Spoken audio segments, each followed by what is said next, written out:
ಎಲ್ರಿಗೂ ನಮಸ್ಕಾರ. ಇವತ್ತು 45 ಸಿನಿಮಾ ನೋಡೋದಕ್ಕೆ ಅಂತ ಹೋಗಿದ್ದು. ಸೊ ಆ ಮೂವಿ ಹೇಗಿದೆ, ಆ ಮೂವಿಲಿರೋ ಕಂಟೆಂಟ್ ಏನು ಅಂತ ತಿಳಿಸ್ಕೊಡ್ತೀನಿ ಇವಾಗ. ಏನಪ್ಪ ಅಂತಂದರೆ ಫಸ್ಟು ಈ ಸ್ಟೋರಿ ಸ್ಟಾರ್ಟ್ ಆಗೋದೆ ರಾಜ್ಬಿ ಶೆಟ್ಟಿ ಅವರಿಂದ ಮತ್ತು ಉಪೇಂದ್ರ ಶಿವರಾಜ್ ಕುಮಾರ್ ಇವರು ಆ್ಯಕ್ಟಿಂಗ್ ಮಾಡಿರೋ ಮೂವಿ ಇದು. ಸೊ ಈ ಮೂವಿಲಿ ಸ್ಟೋರಿ ಹೆಂಗೆ ಸ್ಟಾರ್ಟ್ ಆಗುತ್ತಪ್ಪ ಅಂದರೆ, ಒಂದು ನಾಯಿ ಕಥೆಯಿಂದ ಸ್ಟಾರ್ಟ್ ಆಗುತ್ತೆ.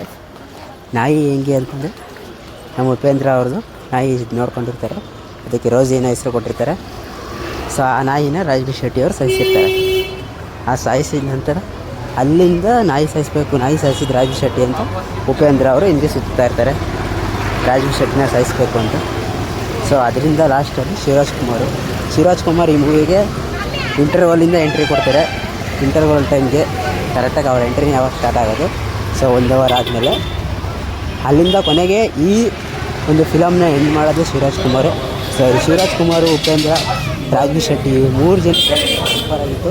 ಅದರಲ್ಲೂ ಶಿವರಾಜ್ ಕುಮಾರ್ದಂತೂ ದಶಾವತಾರ ಅನ್ಬೋದಲ್ಲ, ಅದೇ ರೀತಿ ಎಲ್ಲ ಅವತಾರದಲ್ಲಿ ಬಂದವರು ಶಿವರಾಜ್ ಕುಮಾರು.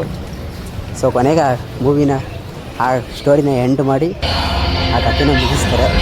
ಬಟ್ ಏನಪ್ಪ ಅಂತಂದರೆ, ಸಿನಿಮಾದಲ್ಲೇ ಸಿನಿಮಾ ತೋರಿಸಿರೋದು ಅಂದರೆ ಇದೇನೆ ಅಂತ ಹೇಳ್ಬೋದು.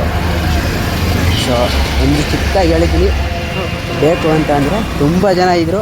ಸೊ ನೀವು ಇಂಟ್ರೆಸ್ಟಿಂಗ್ ಆಗಿರುತ್ತೆ, ಹೋಗಿ ನೋಡ್ಬೋದು ಅಂತ ಹೇಳ್ತೀನಿ. Thank you.